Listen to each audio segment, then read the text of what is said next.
repent, and be baptized. Every one of you. In the name of Jesus Christ. For the remission of sin, ye shall receive the gift of the Holy Ghost. Peter said, you shall receive it. Not you might receive it. Not you could receive it. Not I hope you do. But you shall receive it. Ain't nothing standing between you and the Holy Ghost but repentance. Ain't nothing standing between you and the gift of God today but repentance. When you repent, he comes in. And when he comes in, he makes you new. And when he makes you new, the man on the inside begins to come alive.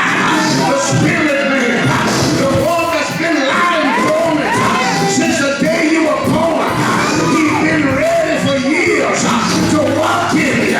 He want to talk in you. He want to live in you. He want to tell you when you are his own, you ain't saying nothing to me. The Holy Ghost is looking for a vessel.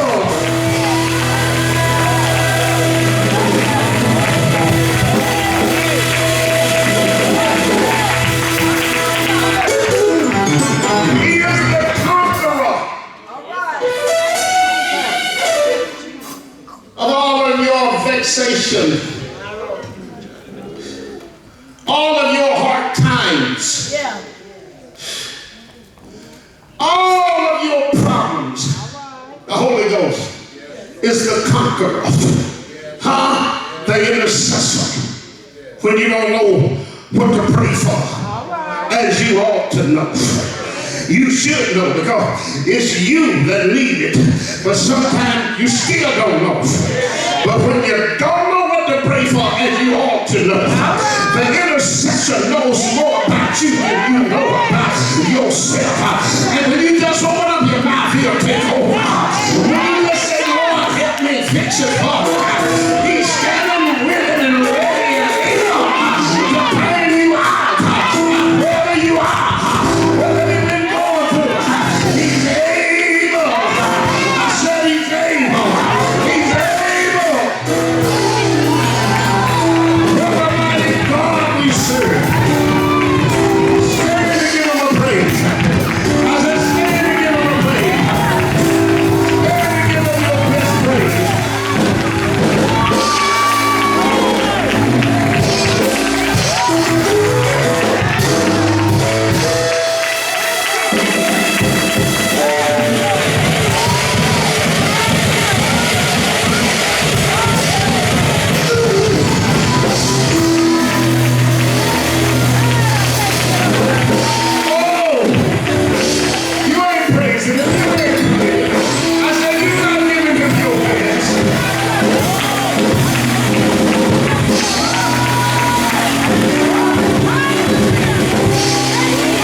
Somebody can feel what we feel today.